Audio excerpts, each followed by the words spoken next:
Bonjour, mon nom est Mélissa Castonguay et je suis présentement étudiante en technique de comptabilité et de gestion au Cégep de l'Outaouais.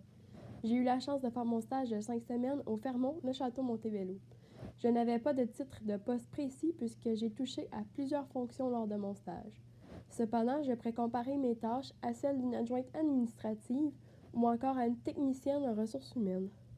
Le Château Montebello a été construit en moins de 5 mois en 1930. C'était auparavant un club privé appelé le Seigneurie Club. L'hôtel est reconnu pour être la plus grosse construction en bois rond au monde. C'est à l'entour des années 1970 que le château commence à servir tel qu'un hôtel. La clientèle est assez diversifiée.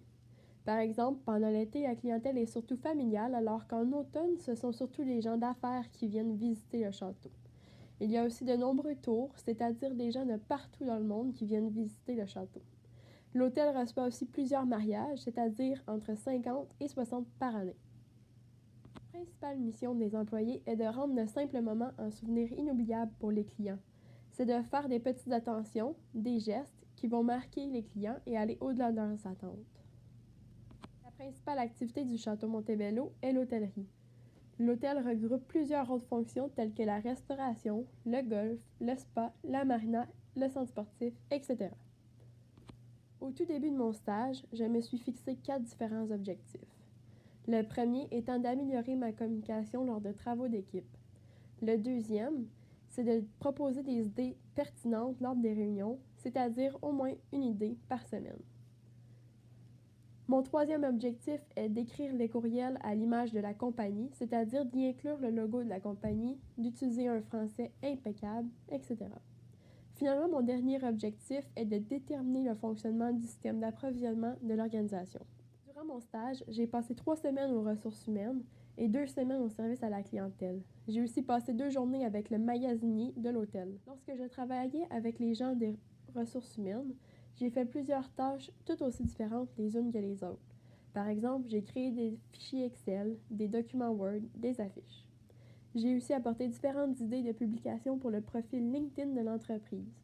J'ai participé à l'organisation du barbecue annuel des employés. Pendant les 2 semaines où j'ai travaillé au service à la clientèle, j'ai répondu aux commentaires des clients sur différentes plateformes et j'ai fait l'inventaire d'une pièce contenant plusieurs articles promotionnels du Château Montebello. J'ai aussi créé des certificats cadeaux, envoyé différents courriels et fait des suivis.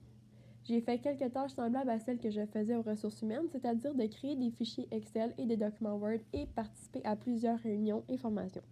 La journée que j'ai passée avec le magasinier de l'hôtel, j'ai fait de la réception de commandes, de la prise d'inventaire, de la création de bons de commande et de la réception de factures dans les systèmes informatiques. En travaillant dans les différents départements comme je l'ai fait, j'ai vraiment réalisé à quel point ils étaient tous interreliés. Par exemple, lorsque je travaillais avec les ressources humaines, j'ai remarqué que c'était très important de bien entrer les informations des employés dans le système utilisé, car sinon le département de comptabilité et de finances ne pourrait pas bien faire la paye de ceux-ci.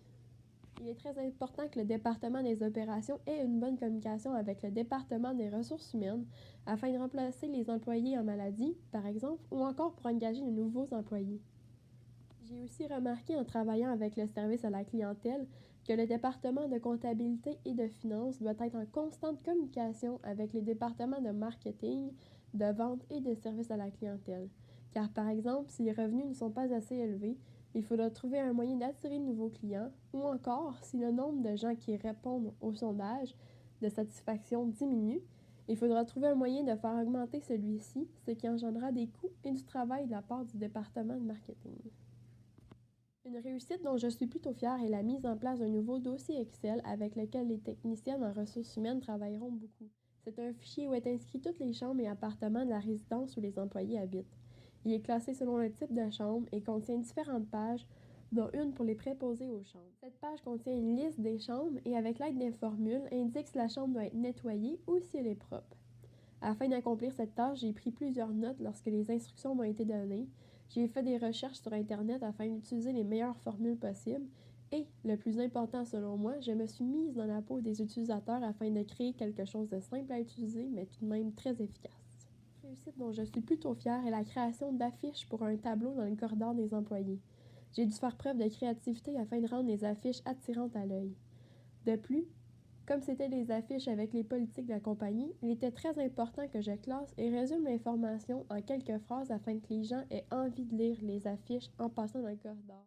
J'ai eu de la rétroaction très positive de la part de ma gestionnaire car j'ai réussi à créer exactement ce qu'elle avait imaginé. Les principaux moyens qui m'ont aidé à réussir ce projet ont été d'avoir confiance en moi et d'utiliser ma créativité.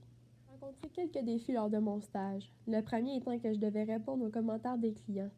J'ai eu beaucoup de difficultés à écrire mes premières réponses car bien que j'avais accès à des modèles, je devais écrire quelque chose de personnalisé pour chaque client. J'ai donc pris beaucoup de notes et posé plusieurs questions à ma gestionnaire afin de connaître ses trucs de rédaction.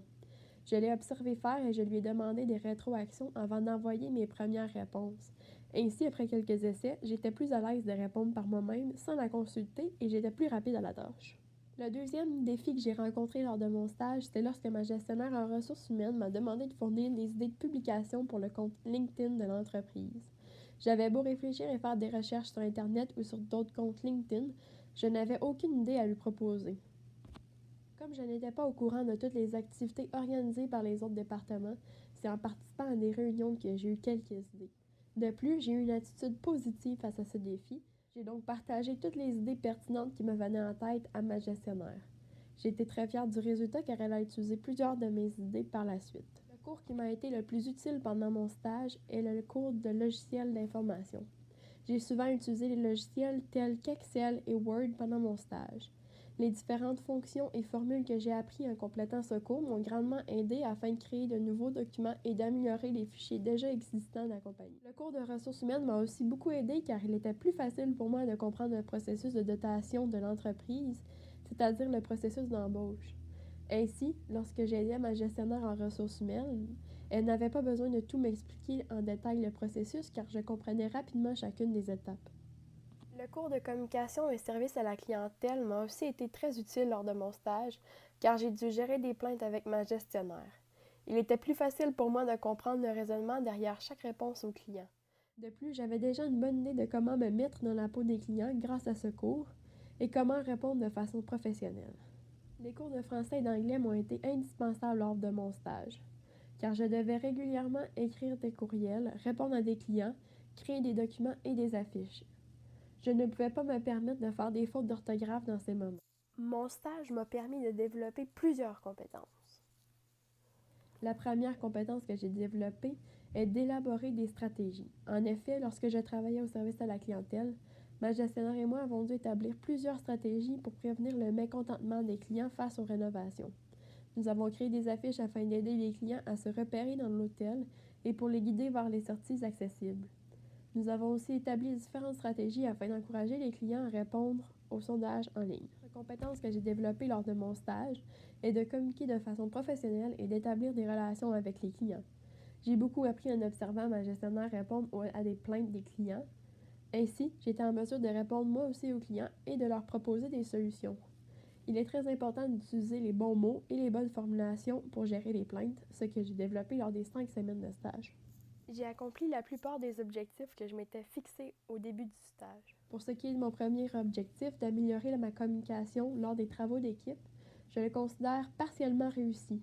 J'ai maintenant plus de facilité à travailler en équipe car durant mon stage, j'ai dû travailler avec plusieurs personnes différentes. J'ai appris à me faire plus confiance, à me prendre moins au sérieux et à avoir une meilleure écoute active, ce qui rend le travail d'équipe beaucoup plus facile. Par contre, je dois encore améliorer cet objectif car j'ai encore de la difficulté à laisser tomber mon côté perfectionniste lors des travaux d'équipe.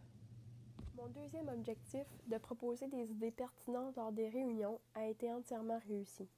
Comme dit précédemment, j'ai proposé plusieurs idées à ma gestionnaire pour les publications LinkedIn et j'ai participé à différentes réunions d'équipe où j'ai lancé quelques idées pour des événements organisés par l'entreprise.